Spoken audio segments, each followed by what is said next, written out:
Amém? Pode se assentar. Glória a Jesus. Muito bem, vamos entender então esses versículos aqui desse texto que nós lemos.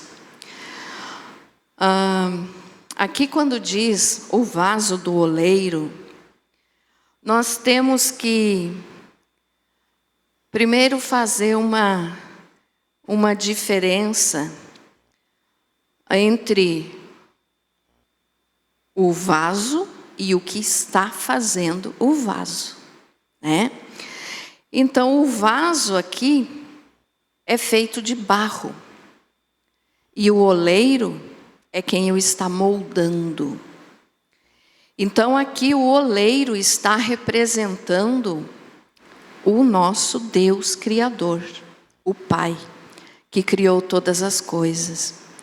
Então o Pai, que é o Criador, está sendo representado aqui pelo oleiro, porque o oleiro faz o vaso conforme ele quer. E assim também Deus faz o que lhe aprouve, a Bíblia fala, né? Ou seja, o que ele quer.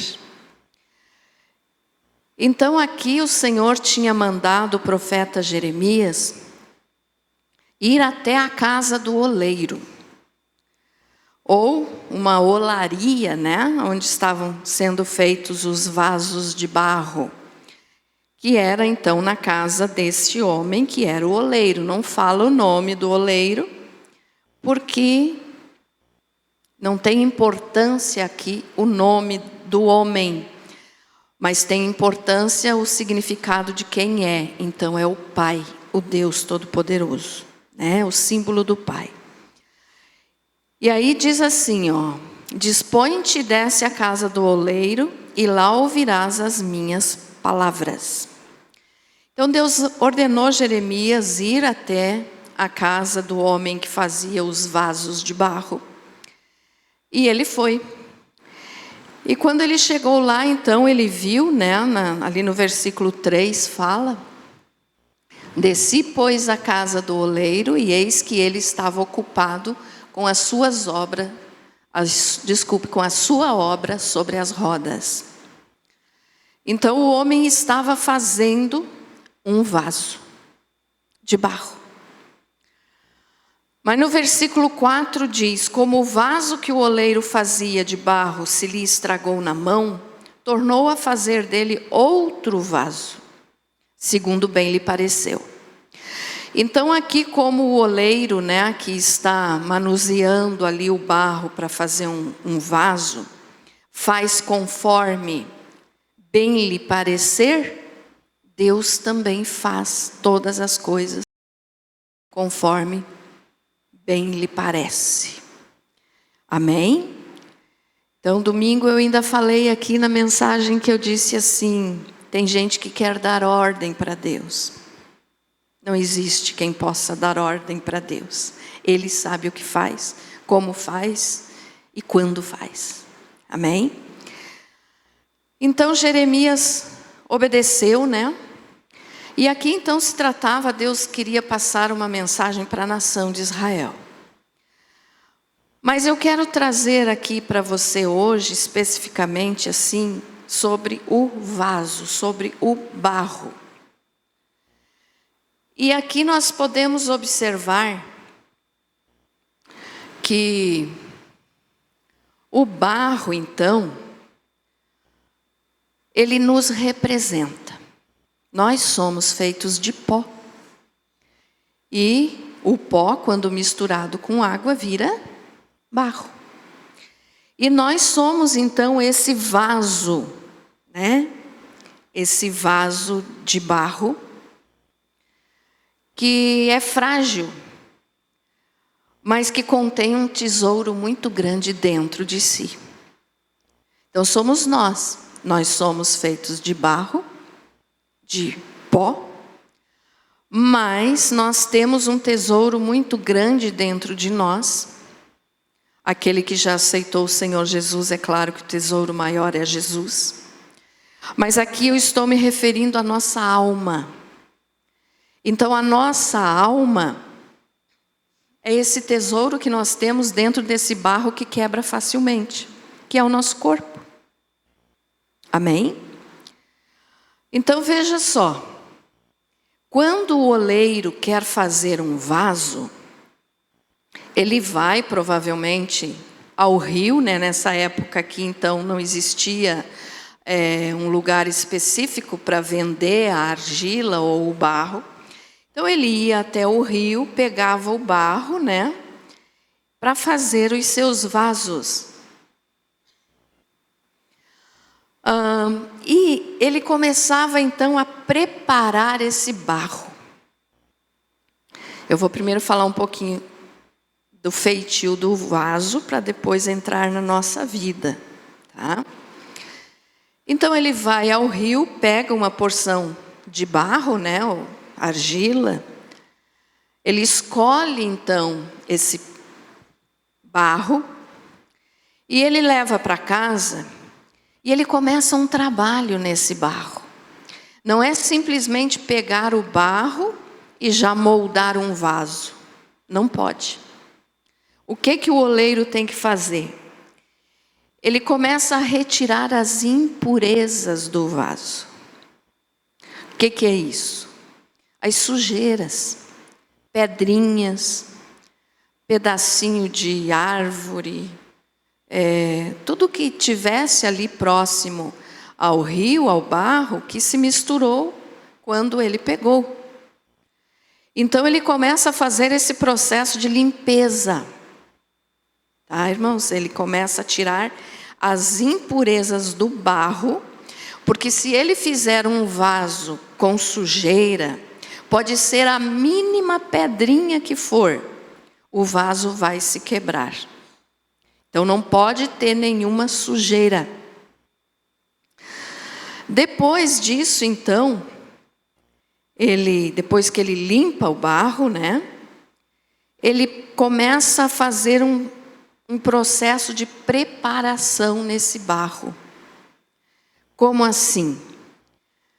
Ele vai pegar aquele barro que agora ele limpou, tirou todas as sujeirinhas que tinha e vai começar a amassar esse barro com as mãos.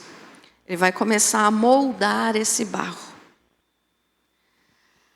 E para isso ele precisa, né? Imagine você fazendo um pão e sovando o pão. É parecido. E aí, às vezes, ele precisa pôr água para amolecer mais um pouquinho aquele barro, até ficar no ponto ideal que cria uma liga para poder fazer o vaso. Então, ele amassa esse barro com as mãos, até que fique do jeitinho que ele quer. Coloca um pouco d'água, vai amassando esse barro para poder formar uma liga, né? E só depois, então, ele leva para a roda. O que é a roda? A roda também chamada de torno do oleiro. Um torno, né?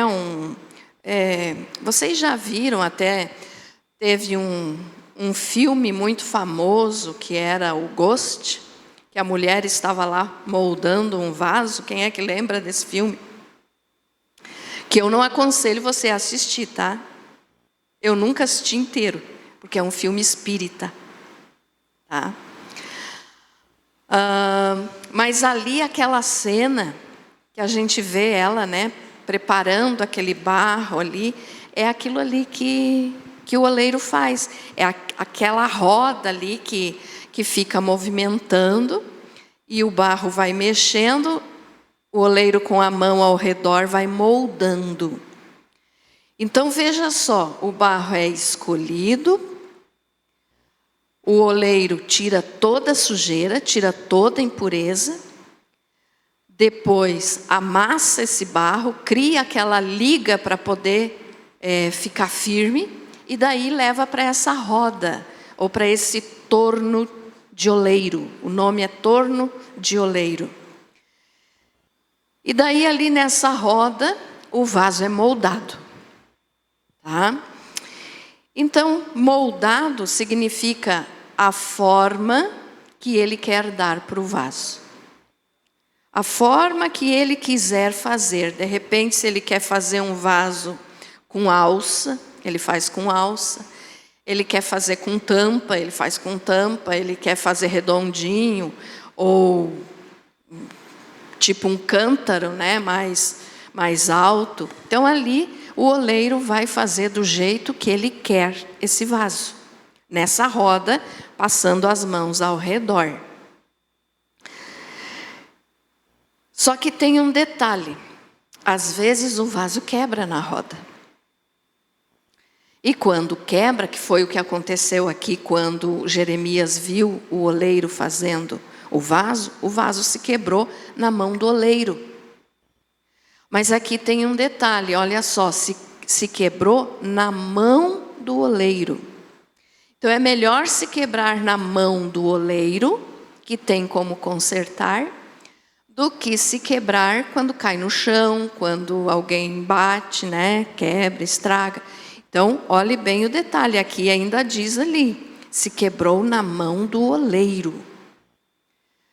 Então, o que tudo isso significa para nós, irmãos? Agora vamos entender na nossa vida, né? Desculpe, ainda tem mais uma etapa que eu esqueci de falar. Então, depois que ele é moldado na roda, tem que se levar para o forno, né? E depois que leva para o forno, então é que ele está pronto, mas ele vai para o forno para secar. Então ali o barro vai ser cozido. O barro vai ter que ser, eu acho que cozido não seria nem a palavra, mais assado, né? Mas ele vai ser preparado ali no fogo, então. E o fogo é quente. Então, só depois que ele passa por esse processo, é que ele realmente se transforma num vaso. Então, pega o barro, tira a impureza, amassa o barro, molda o barro na roda e leva para o fogo, para o forno, né? E aí, então, isso é o que acontece na nossa vida. Nós somos assim. Antes de nós nos convertermos, nós éramos simplesmente um barro. Um barro que não tinha nenhuma utilidade. Mas, conforme nós vamos conhecendo a Deus e a sua palavra, Ele vai nos moldando igual o oleiro molda o vaso. Então veja só, nós não fomos escolhidos, irmãos, por nós sermos os melhores, por nós sermos especiais. Nós fomos escolhidos por causa da habilidade do oleiro. Então Deus é hábil, Deus é poderoso para moldar, fazer de um barro simples, transformar num vaso bonito. Então esse é o nosso Deus. E nós somos assim, então, o Senhor nos tira do barro, do lugar de pecado, do lugar de vergonha, e nos leva para a olaria, ou seja, para a sua casa. Tinha até como diz o pastor, um corinho antigo, que falava, né, que cantava da olaria de Deus. Quem é que lembra disso? A irmã Dora lembra, Sidney, a irmã Jacira. Deixa eu ver se eu me lembro. O vaso tem que descer, é isso, né? Temos que descer na olaria de Deus. Então, Deus é o que faz o vaso. Ele que tem habilidade. Ele que pode fazer. Nós não somos escolhidos por causa da nossa capacidade. Capacidade quem tem é Deus. Amém? Claro até aqui? Então, aí quando Deus nos tira do barro, ou seja, quando Ele nos tira do mundo, quando Ele nos traz para a sua presença, começa esse processo que acontece com o barro até chegar a ser vaso. Como assim? Ele nos tira do barro para nos fazer melhor. Vamos ler Colossenses 1, 13 e 14?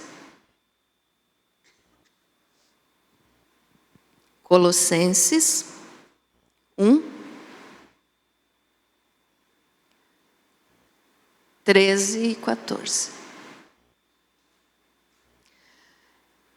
Está falando de Deus, né? E que nos tirou do poder das trevas e nos transportou para o reino do seu Filho amado, em quem temos a redenção, a saber, a remissão dos pecados. Então foi Deus que nos tirou do poder das trevas, aqui representado pelo barro. Então Deus nos tirou de um simples barro para nos fazer um vaso. Então Ele nos tirou do poder das trevas e nos transportou para o reino do seu amado. Ou seja, deixamos de ser apenas um barro, deixamos de ser apenas uma pessoa pecadora, mas agora somos um pecador lavado pelo sangue de Jesus e pertencente ao reino do seu Filho amado, ou seja, Jesus. Amém? Então ali o Senhor nos tira e daí começa esse processo, né?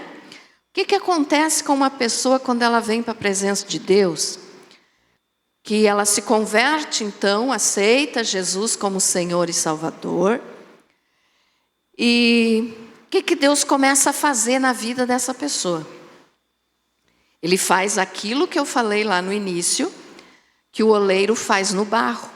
Começa a tirar as impurezas, começa a tirar a sujeirinha, começa a tirar o pecado, começa a limpar o coração, começa a tirar as pedrinhas que nos fazem tropeçar.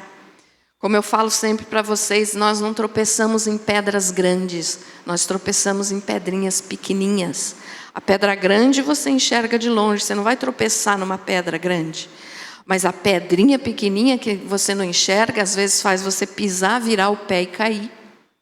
Então o Senhor começa a tirar de nós, né, quando nós nos chegamos a Ele, essas pedrinhas, essas sujeiras, essas imperfeições. Por quê? Porque todos nós temos sujeira e imperfeição, que é o pecado. Porque a palavra nos diz que todos pecaram e destituídos estão da presença de Deus. Então todos nós temos pecado. Todos.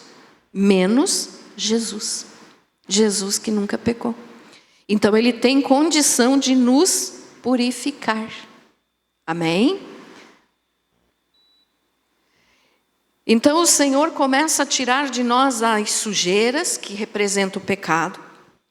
E nesse processo, então, irmãos, nós vamos ficando cada vez mais macios, limpos. Por quê? Fácil de moldar. Uma pessoa que vem para o Senhor e não quer mudar de vida, não permite que Deus tire as sujeiras, vai continuar sendo um barro comum. Não vai se transformar em um vaso. Vai continuar sendo um barro. Por quê? Porque não está deixando Deus fazer a limpeza. Então, quando a pessoa vem para Jesus, Deus começa a limpar. Por exemplo, a pessoa começa a ler a Bíblia, e quando ela começa a ler a Bíblia, ela vai entender o que é certo e o que é errado. Ela vai entender o que é que ela pode continuar fazendo e o que é que ela tem que parar de fazer. O que é que ela tem que mudar. O que é que ela precisa mudar. Então, aquilo que eu digo sempre também. Se mentia, não mente mais. Se roubava, não rouba mais. Se falava mal dos outros, não fala mais. Se fazia coisas para envergonhar o Senhor, não vai mais fazer. Então essas são as sujeiras que o Senhor, o oleiro, começa a fazer, tirar de nós. Começa a fazer essa limpeza em nós. Mas tem gente que não aceita fazer essa limpeza. Falei aqui domingo também. Tem gente que quer ser só salvo, não quer ter Jesus como Senhor. Então não deixa o Senhor mandar na sua vida. Se o Senhor não manda na nossa vida, Ele não pode nos limpar. Entendido isso, irmãos? Amém? O Senhor só pode limpar aquele que permite. Deus não força ninguém. Deus não é mal educado. Deus não força que nós façamos uma coisa que nós não queremos. Então, se nós permitimos, o Senhor faz. Se nós não permitimos, Ele não faz. Então, esse é o primeiro passo, né? A primeira coisa. Tirar o pecado de dentro de nós e a vontade de pecar do nosso coração. Porque assim, às vezes a pessoa, na sua conversão, aceita Jesus como Senhor, como Salvador, corretamente. Então, Deus perdoou todo o pecado, só que ela acha que daqui para frente agora ela pode continuar pecando. Então, não adianta, não teve mudança. Então, a pessoa continua com a vontade de pecar. E uma coisa que, quem sabe você já disse assim, mas será que eu me converti de verdade? Será que eu sou salvo mesmo? De repente você já teve essa pergunta aí na tua mente. Olha só, uma coisa bem fácil para você entender que eu já falei aqui várias vezes. Se você tem saudade do pecado que você cometia, você ainda não se converteu de verdade. Se você lembra das coisas que você fazia antes de conhecer a Jesus e dá saudade, e você diz assim, ai, mas era bom, se converta porque ainda não teve conversão verdadeira. Aquele que se converteu de verdade lembra dos pecados? Claro que lembra, porque Deus não tira a memória de ninguém. Tem gente que prega por aí que Deus, quando a pessoa se converte, Deus vai apagar a memória da pessoa para ela esquecer das coisas ruins que fez na vida. Não apaga não, é mentira. Deus não tira a memória de ninguém.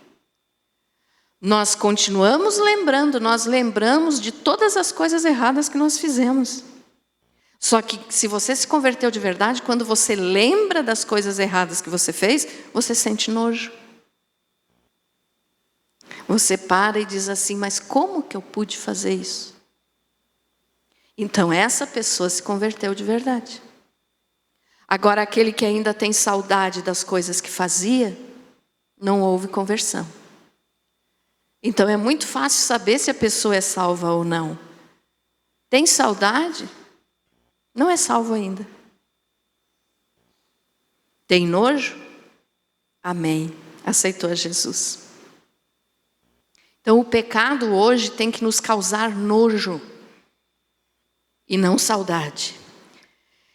Então tirar a vontade, né, de pecar do nosso coração é uma daquelas limpezas ali que o oleiro faz no barro. Então Deus vai tirando, mas é só se nós permitirmos.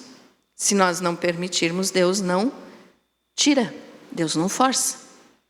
Então Ele escolhe o barro, que somos nós, pela sua habilidade, pela sua misericórdia, pela sua graça, não porque nós merecemos, mas por causa que Ele é misericordioso, e aí começa a tirar as impurezas de nós.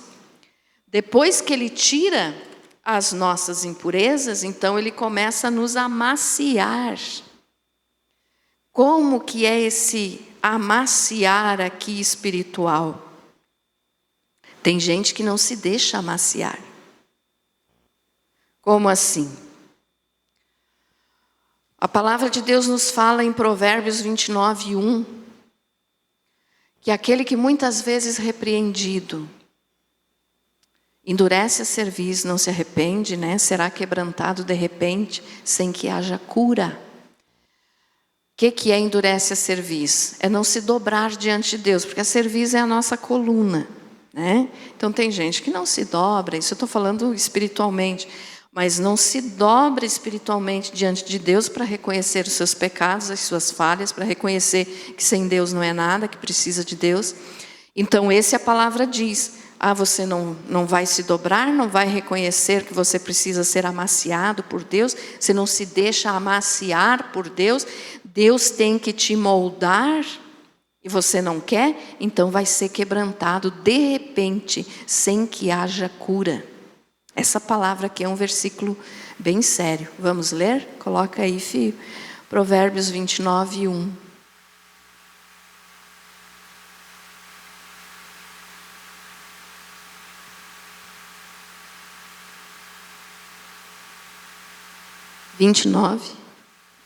Ó, aquele que, sendo muitas vezes repreendido, endurece a cerviz, será quebrantado de repente, sem que haja cura. O que é isso? Não permite que Deus haja na sua vida. Então, as impurezas, Deus está tirando, está limpando, mas se a pessoa não se permite ser amaciada, não se permite ser moldada, que é aquela parte que o oleiro está amassando lá o barro, coloca um pouquinho d'água, amassa mais um pouquinho, para poder levar depois para a roda e moldar o vaso. Se a pessoa não permite, olha só, será quebrantado de repente sem que haja cura. O que é isso? Alguma coisa vai acontecer para essa pessoa que ela não vai ter mais solução. Quer dizer, Deus chamou a atenção várias e várias e várias vezes e a pessoa não quis mudar. Então será quebrantado. Quantas são as vezes que Deus diz, né, para a pessoa parar de fazer alguma coisa?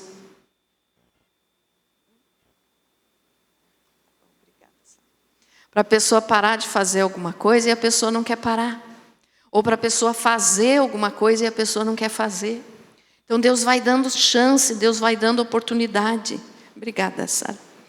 Deus vai dando oportunidade para essa pessoa.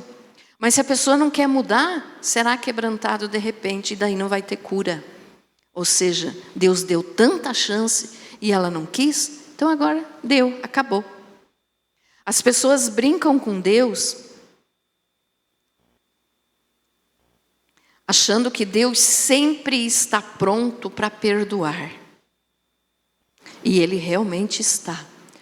Só que Deus também tem limite. Chega uma hora que Ele diz, agora deu, agora chega. Então Ele vai dando oportunidade, Ele vai dando chance, Ele vai querendo moldar. Se a pessoa não quer mudar, Deus também diz, agora basta. Por quê? Porque Deus, é claro que Ele é amor, a essência de Deus é amor, Ele é feito de amor. Tá? Deus não tem amor, Ele é o amor. Mas Ele também é justiça. Então, se Ele é justiça, Ele vai fazer justiça. Se a pessoa não quer mudar, chega um momento que Deus diz, então, basta. E se não for nessa vida, esse basta de Deus será na eternidade. Né? Então, Deus vai amaciando. Então, assim, para o nosso dia a dia, como que nós podemos usar um exemplo aqui, que Deus está nos amaciando? Às vezes você era aquela pessoa que não levava desaforo para casa. Sabe aquela pessoa assim que ao menor toque, ao menor encostar, era uma bomba atômica? Explodia? Se essa pessoa se permite ser amaciado por Deus, Deus vai colocar situações na vida da pessoa para que essa pessoa tenha a oportunidade de se deixar amaciar. Ou seja, vou mudar. Aí eu não for para casa, mas agora vou levar. Entendido isso? Então, só um exemplo aqui, né, para nós entender o que é ser amaciado por Deus. Então, aquilo que você antes não aceitava de jeito nenhum, quando Deus está te moldando, quando Deus está te amassando ali, colocando uma água, fazendo você ficar mais molinho no coração, essas coisas começam a acontecer. De repente você tinha assim uma língua feroz. Se você se deixa amaciar por Deus, em vez de você falar mal dos outros, quando você abrir a boca, você vai dar glória a Deus. Estão vendo a diferença, irmãos? Então tem aquelas pessoas assim que são muito explosivas. Não estão deixando ser amaciados por Deus. Precisa mudar. Senão, quebrantado de repente sem que haja cura. Porque Deus é justiça. Amém? Então depois que Ele começa a nos amaciar, né? E faz isso para o nosso bem. Aí Ele nos leva para a roda lá do oleiro. Para nos moldar. Né? A roda aqui na nossa vida significa o ensinamento, a palavra. O que é isso? A pessoa precisa aprender e conhecer a palavra de Deus. É na roda. Então imagine lá o vaso, o barro sendo moldado na roda, e nós sendo moldados porque estamos conhecendo a palavra. Então uma pessoa que não lê a Bíblia, que não conhece a palavra, ela não tem como ser moldada. A roda vai acabar quebrando ela. Porque quantas são as vezes que o vaso se quebra na roda, como aconteceu aqui no texto que nós lemos de Jeremias. O vaso se quebrou na mão do oleiro.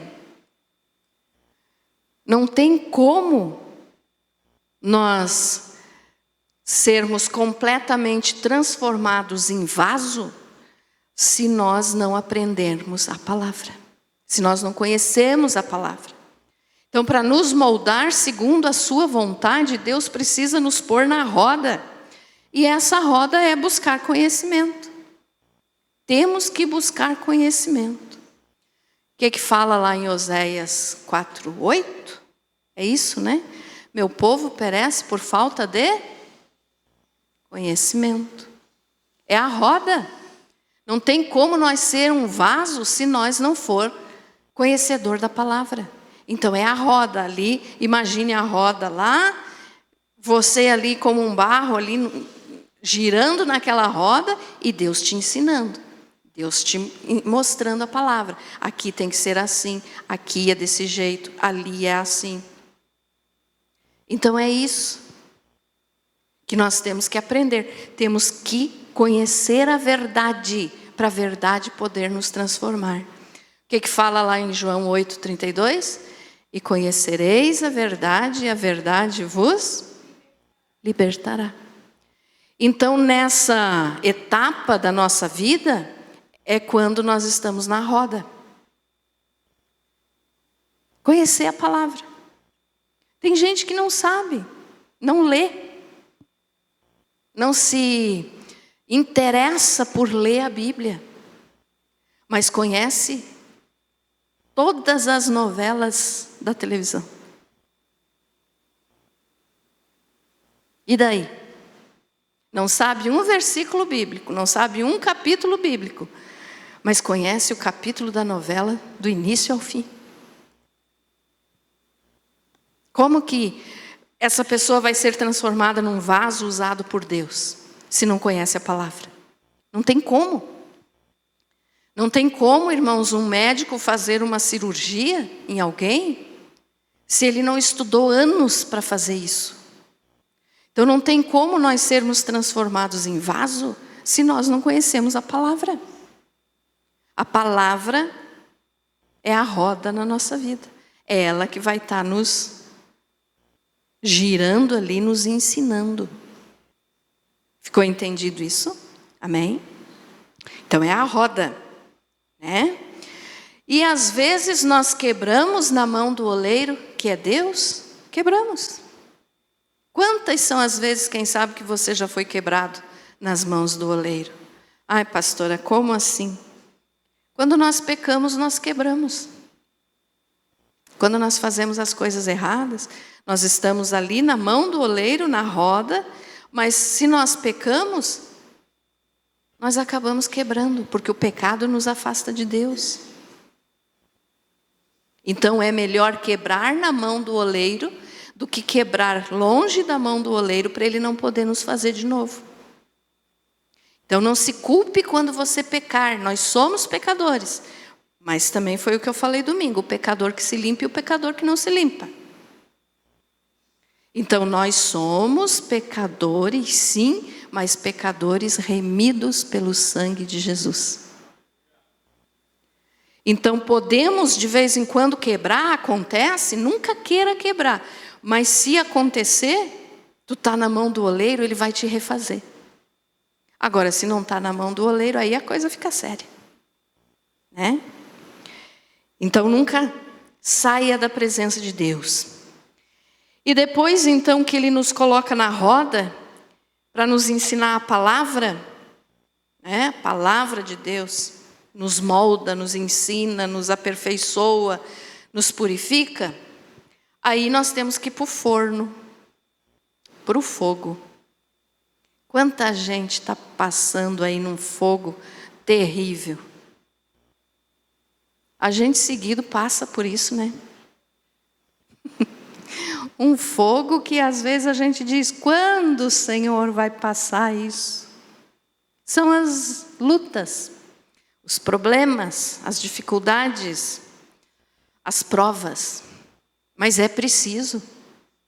Deus permite que nós sejamos provados. Ele nos prova. Porque se Ele não nos provar, que vantagem tem em nós passarmos por todas essas etapas de nos tornarmos em vaso, para depois ser um vaso feio? Precisamos ser queimados. Queimados no sentido de vencer a prova. Então, quando você está passando por uma luta, por uma dificuldade muito grande, você está no forno da olaria. Amém? Entendido isso? E não reclame, é preciso, porque senão você não é cozido ali, a tua estrutura vai desmoronar por qualquer coisinha. Então você tem que ficar firme, para isso precisa passar pelo fogo. Só que esse fogo não é um fogo que destrói. Olha o que Deus fala em Isaías 43, com relação ao fogo. Isaías 43, 2 e 3.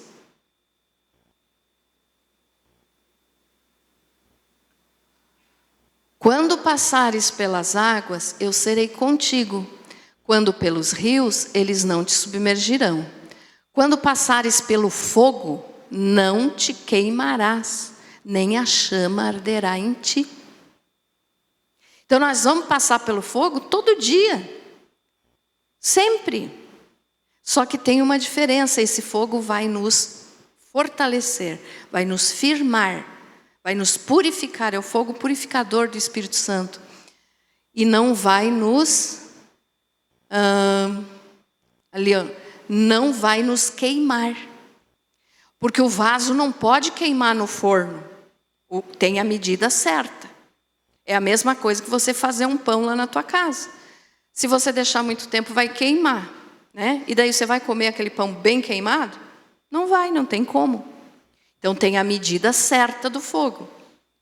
E Deus, a palavra de Deus nos diz que para nós não vem tentação que nós não possamos suportar. Não vem prova que nós não possamos suportar. Então Deus nos queima? Sim. Deus nos prova? Com certeza. Mas esse queimor aqui, esse fogo que arde, é para nos purificar, para nos fortalecer, para nos fazer forte, para que nós possamos ser um vaso que não quebre só de encostar. Porque tem muita gente hoje em dia que por qualquer dificuldade está dizendo, ai, não quero mais Jesus, não quero mais ir na igreja, não quero mais saber de Deus, porque Deus não me ajuda. Sabe o que aconteceu? Não suportou o calor do forno. Então não ficou firme. Não é um vaso pronto para ser usado. Então essas são as etapas, né, que Deus faz com a nossa vida. Igual o que o oleiro faz lá com o barro para moldar um vaso. Igualzinho. Aí nós podemos entender que a palavra nos fala também a respeito de tipos de vaso. Qual será o tipo de vaso que nós somos? Porque depois que Deus faz tudo isso na nossa vida, aí nós somos um vaso. Mas tem vaso de diversas formas. Então, que tipo nós somos? A Bíblia nos fala que tem vaso de honra e vaso de desonra. O vaso de honra, irmãos, trazendo para a nossa vida, é aquela pessoa gentil, aquela pessoa paciente, capaz de ensinar a palavra para alguém que está ali perto dele, corrigir, se for preciso, corrigir com mansidão. Ter calma. Ser um vaso de honra é uma pessoa controlada pelo Espírito Santo. Então esse é um vaso de honra. E um vaso de desonra é aquele que falta honra. Então o nome já está dizendo, né? Desonra. Falta honra. Falta respeito, falta dignidade, falta mansidão. Falta o fruto do Espírito. Então esse é um vaso de desonra. Qual vaso nós temos sido? E tem vários tipos de vaso, né? Tem vaso de madeira, tem vaso de barro. A Bíblia fala isso. Que são usados diariamente. Mas tem vasos de ouro e de prata que são usados apenas em situações especiais, como festas de casamento. Que era aqui na Bíblia, eu estou falando nesse tempo, né? Hoje você vai num casamento, você não vai pegar um copo de ouro, a não ser que seja um trilionário. Mas nos tempos bíblicos eram usados assim. No templo também era usado vaso de ouro. Então, tem vaso de tudo quanto é tipo. Que tipo você é? Eu anotei aqui, né? Tem bacia. Bacia é um vaso? É um vaso. É uma bacia, é um recipiente, é um vaso. Porque vaso é aquilo que você pode colocar alguma coisa dentro. Então, uma bacia é um vaso. Você tem bacia lá na tua casa, né? Então, é um tipo de vaso. E as bacias eram usadas nos rituais do templo. Quando matava o cordeiro para fazer o sacrifício, o sangue do animal era colhido em bacias. Então era um vaso importante, precisava, era um vaso de honra. Também tinha o cântaro. O que é um cântaro? Aquele que as pessoas guardavam água. Porque nos tempos bíblicos não tinha torneira, como nós temos em casa hoje. Ou bebedouro, né? Que você vai ali, pega um copo d'água. Não tinha, então eram cântaros para se guardar água. E a água ali ficava geladinha, gostosa. Tipo o vaso de barro que a gente ainda vê por aí hoje em dia. Fica aquela aguinha gelada. Nos cântaros era assim. Também tem cesto. Cesto para que era? Um tipo de vaso. Mas para guardar alimentos. Então eu quero que você entenda assim, vários tipos de vaso, cada um com a sua utilidade. Dentro da igreja tem vários tipos de vaso, cada um com os seus talentos. Amém? Amém? Qual é o teu talento? O que é que você está colocando dentro do teu vaso aí? Também tinha os copos, né? Que era para tomar líquido. Odre de pele de animal também entra na categoria de vaso, mesmo não sendo de barro. Mas era usado para guardar líquidos, né? O prato também. Então são diversas coisas na Bíblia que nós podemos incluir aqui como se fossem um vaso. Não estou agora falando só daquele de barro, né? Mas recipientes. Então nós somos vasos. Nós somos recipientes. O que é que nós temos guardado dentro de nós? O que é que tem aí dentro do teu coração? Tem que ter o Espírito Santo. Porque quando nós permitimos que o Espírito Santo nos encha por completo, não vai sobrar lugar para o pecado. Não vai sobrar lugar para o diabo. Mas se você guarda um pedacinho do teu coração só para você, você não está guardando para você, você está guardando para o mal. Porque o Espírito Santo tem que ocupar todo o nosso coração. Aí não tem lugar para o mal.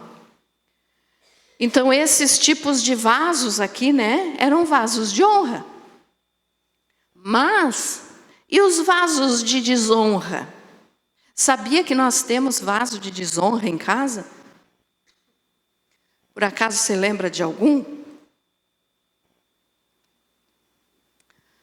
Nos anos atrás, era mais comum, e eu vou falar aqui o nome, você não acha que eu estou falando bobagem, porque não é.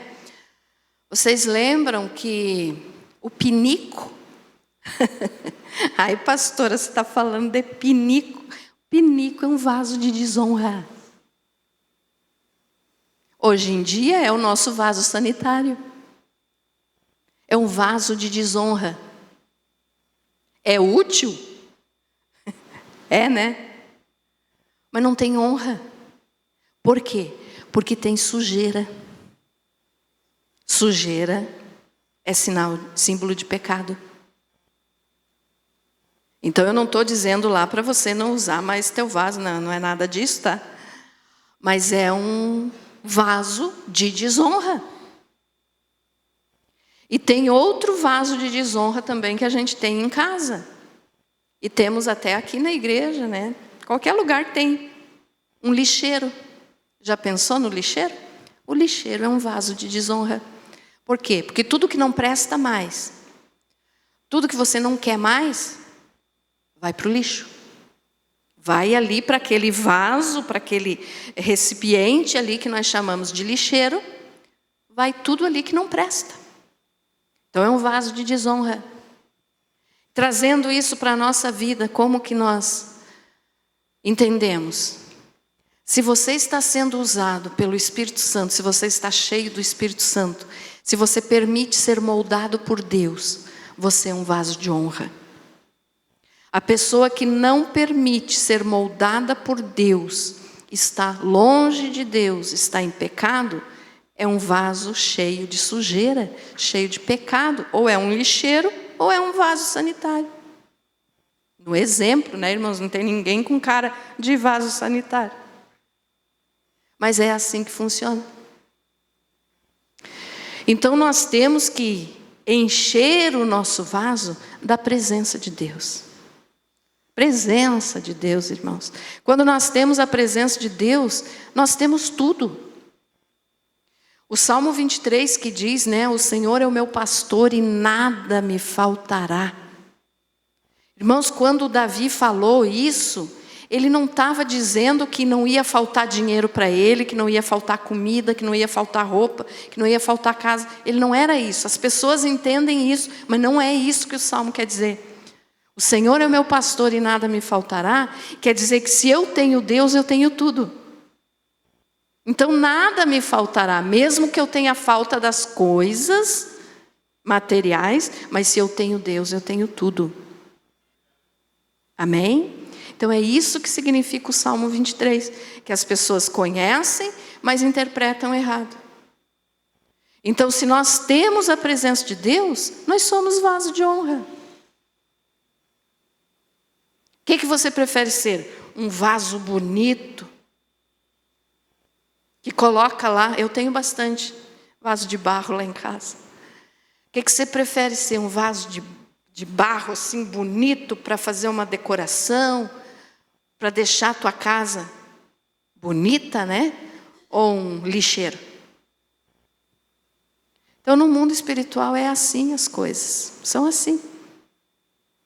Então que nós possamos ser vasos de honra, presença de Deus dentro de nós.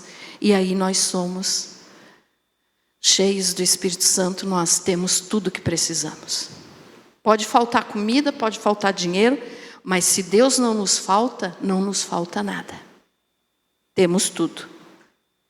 O Senhor é o meu pastor e nada me faltará. Ou seja, se o Senhor é o meu Senhor, eu não tenho falta de nada, porque Ele é tudo. Amém? Ficou entendido, irmãos? Então lembre bem, quando você for lá no banheiro hoje na tua casa, olhe para o vaso e diga assim, eu não quero ser igual a você.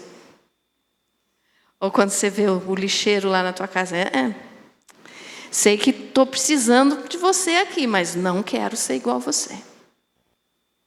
Amém? Você foi abençoado com essa palavra?